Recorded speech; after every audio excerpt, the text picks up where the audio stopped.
Buena, ¿qué se dice la banda? Bienvenidos, bienvenidos y bienvenidas nuevamente al canal de Pase al Vacío Fútbol, ese lugar en el que, como ustedes ya lo saben, perdemos el tiempo hablando de la pecosa, hablando del deporte nacional por excelencia. Y el día de hoy, desafortunadamente para el hincha embajador, con rabia, con ira, con tristeza, con decepción, hablamos de Millonarios. ¿Listo?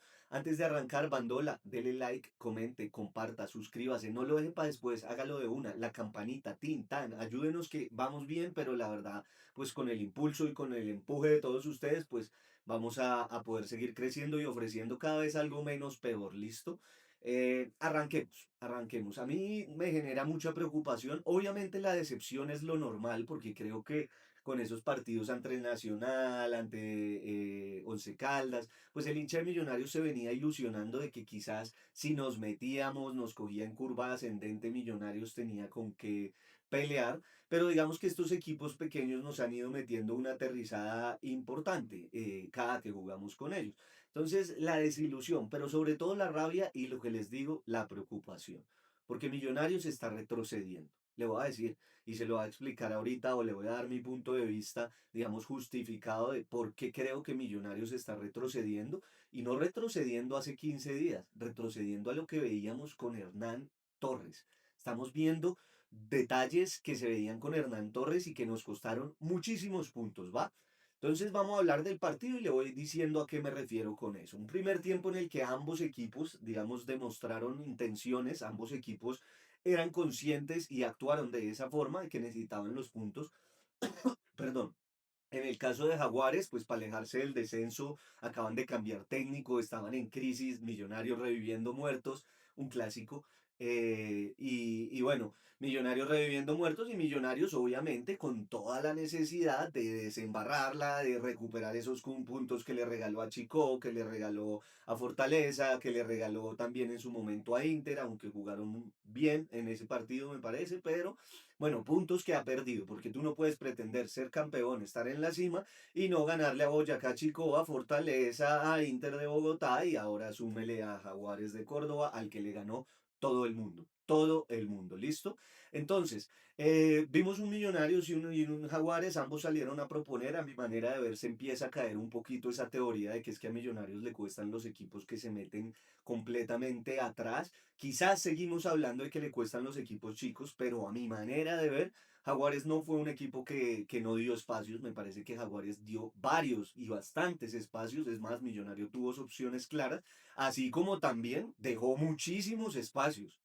Y aquí vamos a empezar a hablar de esa época de Hernán Torres, en la que les digo, los centrales no dan pie con bola. Entonces vamos a hablar desde lo defensivo. Novoa, nuevamente ese arquero que deja más dudas que certezas, que cada que tiene que salir de los tres palos habilita a uno de los rivales, genera una opción clara para el delantero rival. Y además, déjeme decirle, en el penalti, viejo, ya hiciste lo difícil, ya te tiraste, lo adivinaste y llegaste hasta el palo. Que se te pase por debajo es una evidente complicidad y un evidente fallo técnico de parte del portero. Entonces Novoa, otra vez el Novoa de cuando arrancó el semestre, ¿listo?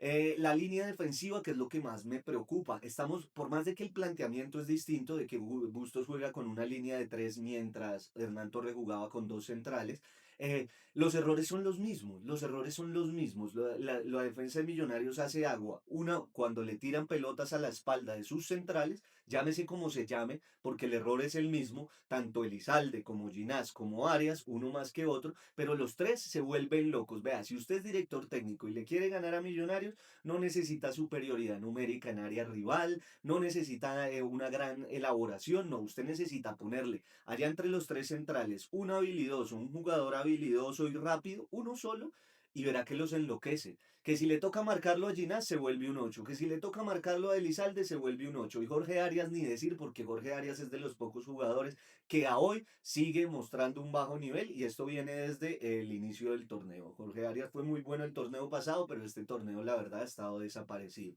Independientemente de lo que diga Sofa y lo que sea que digan las plataformas, porque yo sé que las plataformas por lo general suelen a veces estar en desacuerdo porque se basan en datos muy puntuales, ¿no? ¿Cuántos balones recuperó? Listo, tantos, pero no como, uy, se hizo sacar amarilla, uy, no hizo más que pelear, uy, no, se le pasó tantas veces por la espalda a este man. Entonces, independientemente del nombre al que usted le quiera poner, Millonarios sufre muchísimo cuando le ponen un habilidoso al que le tiran balones a las espaldas. Eso es lo primero con Hernán y lo que volvió a pasar con Millonarios y se está volviendo, porque así fueron los dos goles de Fortaleza y hoy el gol pues fue de penalti, pero hoy vimos muchísimas opciones que creó Jaguares a partir de eso. Lo que pasa, y hay que decirlo, no es que no haya sido Salvador, es que ayer la Virgen, todos los santos estuvieron con nosotros porque nos hubieran podido golear en el primero, así como nosotros también hubiéramos podido golear en el primer tiempo, porque también tuvimos opciones muy claras de gol, que solo demuestran que si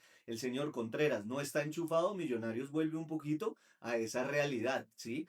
Que recordemos que Contreras a veces era de esos jugadores que sacaba, como dicen por ahí, no me acuerdo quién, pero sacaba petróleo de un vaso de agua donde no había nada, lograba luchar, meter y hacer unos golazos, pero cuando no está, pues se empieza otra vez a ver esa falta en Millonarios. Entonces los tres centrales, me parece, la verdad, que están jugando muy, muy mal y están siendo cómplices en buena parte de lo que es esta decadencia de Millonarios. ¿Listo? Y decadencia me refiero en referencia a lo que el mismo Fabián Bustos había mostrado, porque ojo, esto no es para tirarle a Bustos, yo creo en el profe. Creo que sabe trabajar muy bien, pero pues las cosas hay que decirlas, así como se aplauden, también se critica, ¿listo?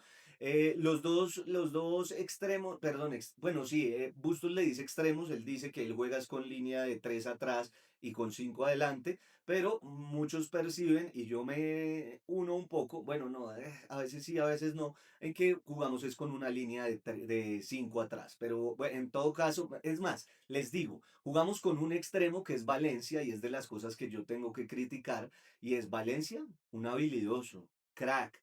El man técnicamente está muy bien dotado, pasa muy bien al ataque, todo, pero el man a la hora de defender se cuelga con frecuencia. Y ayer lo pudimos ver, quizás por la cancha, la temperatura, lo que sea, la humedad, pero ayer lo pudimos ver. Muchas veces quedó pintado, Valencia por allá en el tiro de esquina y corran los centrales a ver cómo desembarran eso, corra Mateo García y demás. Entonces, creo que Valencia aporta muchísimo en ataque, pero todavía tiene muchas cosas que revisar a la hora de regresar.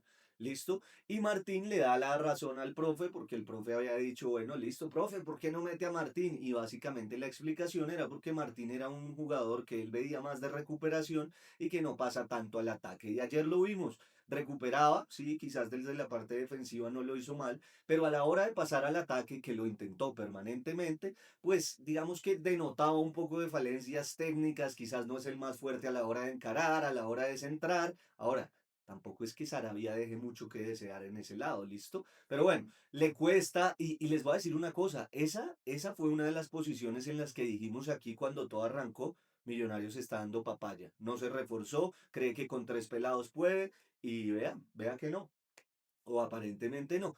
Les decía entonces, Millonarios empieza a mostrar esas falencias, lo que les digo, esa fue la forma. Esta vez a mí en el primer tiempo sobre todo me tenía ilusionado, yo estaba viendo un Millonarios con variantes técnicas y le voy a decir a qué me refiero, perdón, tácticas, estaba viendo un Millonarios que estaba proponiendo y que además estaba teniendo la pelota. Millonarios no nos tiene acostumbrados a tener la pelota y a quienes nos gusta un poco más la elaboración pues digamos nos estaba generando una ilusión ver una variante más. Millonarios nos tiene acostumbrado a laterales o extremos rápidos, tiren el pelotazo y mire a ver quién soluciona, ¿sí? O a que Contreras haga de las suyas de manera individual y saque magia. De resto, digamos que la propuesta ofensiva de Millonarios se limitaba mucho a eso. Esta vez vimos a McAllister teniendo la pelota, asociándose con el uno, con el otro, metiendo pases filtrados, vimos a los delanteros de frente al arco, eso no se ve tanto en Millonarios, eso de un pase filtrado y que el delantero quede de frente al arco, como pasó con Contreras, eso en Millonarios no se ve tanto, porque no es el estilo de juego de Millonarios, y ayer lo estábamos viendo, a mí eso me ilusionaba en el primer tiempo, un Maca que me parece que lo estaba haciendo bien, un desgaste físico importante, que me parece que de hecho Maca se está viendo atléticamente bastante, bastante mejor de lo que nos tenía acostumbrados, y eso quizás ilusiona un poquito, pero pues con el paso del tiempo, de las opciones cerradas y todo lo que usted quiera, pues la cancha se lo comió y le dijo, venga, usted tiene 40, está en Montería, viejo, puedes estar corriendo mucho, pero esta es la cancha y esta es tu realidad, ¿listo? Entonces ya se empezó a desaparecer a tal punto que Bustos cambia todo el mediocampo, perdón, a, a los primeros minutos del segundo tiempo, primeros 10 15 minutos, no lo recuerdo muy bien. ¿Listo? Mateo García me parece que tenía un reto importante que era jugar sin ese compañero que lo venía haciendo todo el semestre, con el que ya eran panas, con el que ya se entienden, y lo estaba cumpliendo. Mateo estaba en todos lados del campo, aportaba en ataque, lo vi pasar muchas veces. Y me parece que Vega en medio de todo se entendía ahí atrás. Yo creo que lo más rescatable, sin decir pues que aquí esto fue un mar de virtudes. Ojo, ahora no vayan a decir, no, ¿cómo va a decir eso si son? No, no fue un mar de virtudes, pero lo más rescatable de las tres líneas, para mí, fue el mediocampo. Porque ahora vamos adelante. Ahora vamos adelante. Tanto Leo como Contreras tuvieron opciones clarísimas de gol. ¿Listo? Y hay que decirlo, así como cuando se dice que qué cracks, en esta ocasión se votaron goles que los hago yo con esta panza, dirían por allá en River Plate, allá en Argentina, perdón. Creo que era hincha de River o Independiente. Pero bueno, los hago yo con esta panza. O sea, son unos goles que se votaron que uno dice por Dios. Y que generan preocupación, porque nuevamente Millonarios, así como con Hernán Torres, empieza a depender de individualidades. Entonces, si el señor Contreras no está enfocado, no hay cómo. No hay cómo. Si el señor Leo Castro no muestra el nivel al que nos tiene acostumbrados, no hay cómo. Y en el banco peor. En el banco peor. Eso es lo que más preocupa, que Millonarios viene a enfrentar dos torneos. Dos torneos. Va a tener que acudir al banco, pero cada que Millonarios, cada que Bustos dice, estoy remando de para arriba, vamos a ver qué hay acá. Mira, y no hay nada. Quizás uno que otro nombre, Carlos Darwin, pero no es más que un nombre. Cada que entra, desaparecido, desaparecido. Es supuestamente nuestro 10 y tú le tiras un balón de 2 metros, le rebota. Y tú le pides que filtre un pase, se la entrega al rival. Lo de Carlos Darwin es perverso y aquí hay alguien que lo defendía y decía creamos lo que sea. Pues no, no, ya no más Carlos Darwin. Vamos en la fecha 14 15 ya 15 fechas y no has podido con la camiseta de Millonarios, loco. Esto ya también se sale de control. Entonces, a mí me preocupa mucho Millonarios, nuevamente mal en arquero, mal en defensa, muy mal en defensa, más o menos ahí en el medio campo, quizás lo de Ureña se sintió y muy mal definiendo. Y mira al banco y no hay con qué. Entonces, para mí Millonarios retrocedió, para mí Millonarios vuelve a mostrar cositas de Hernán Torres. Y justo en el momento en el que va a empezar la Copa Sudamericana, señores, preocupante, muy preocupante. Exagerado, para mí no es exagerado. Ahora, que si creo en Bustos, creo en Bustos. Ah, y por último, muchachos, yo no creo, o sea, yo la verdad trato de no ser negativo, pues yo creo que ya la clasificación se nos fue. Ya esto, pues no le veo mucho vuelta de hoja porque lo que les decía, uno no puede pretender ser campeón regalando puntos una y otra vez contra equipos a los que todo el resto de los grandes les sacan puntos, ¿va? La buena.